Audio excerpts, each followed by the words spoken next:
It's the 13th of January here. I'm a dozen days in to the full body detox. Haven't really noticed anything. The recommendation is to eat a raw, whole, balanced lifestyle. I kind of was doing that beforehand, just say 75%, mostly raw.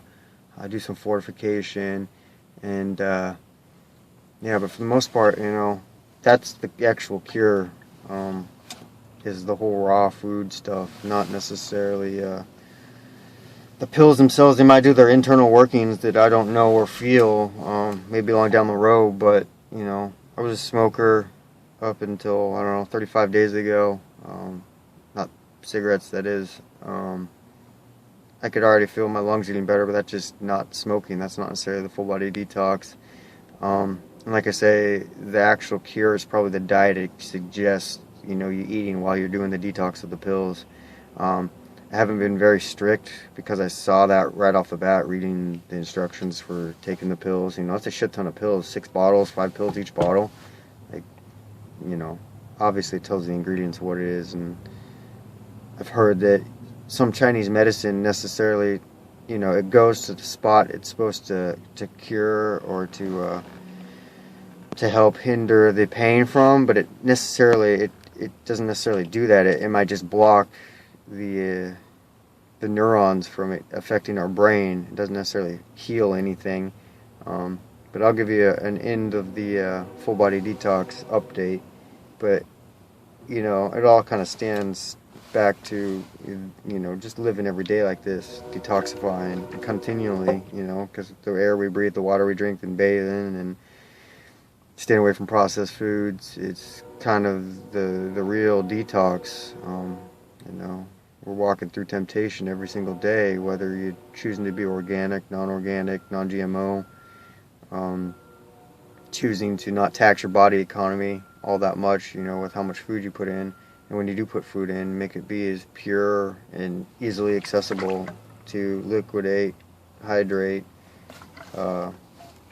regenerate your fuel, because that's all food is really, is your fuel. And if you can't harness your chi energy, if you can't harness that right there, obviously we've been very on the downward downward devolution, that we're not breathing the breath of life that was put into us, and we're not absorbing solar rays to get energy. That's why everyone in the summertime is in a more positive mood, has more energy to do things. Not only is it lighter out, but they're getting more energy.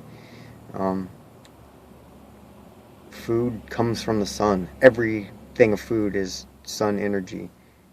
Whether you eat meat, which the meat either ate something else that ate vegetables, like the carnivore that ate the herbivore, and the herbivore that ate the plant, and the plant that got the solar energy. It's all secondhand unless you do your sun gazing, unless you're out in the sun. We have receptors around our eyes. Don't wear sunglasses. Yes, don't try and you could sleep in the sun, but it's not better for you. You need to get your serotonin and melatonin schedules going. Yeah, it's basically just trying to be righteous and pure is what's going to detoxify you, not necessarily magical pills and then being strict raw for 20 days while you're on this regime of pills that might wreak havoc on your system, or just numb your system, and save yourself the money. It's like, I got it on sale, it's like $55, $45, something like that. It's alright to invest in yourself for a 20-day detox, but I'm starting to think it was a scam, a gimmick. I'll see at the end of it, give my official whatever, but I still think it comes down to wheatgrass, mix it with some citrus, it'll taste a lot better. Drink it as soon as you can. I'm sure there's some sort of chemical reaction with the acidity in the citrus and the alkalinity of the wheatgrass. So, yeah, a little bit of food for thought.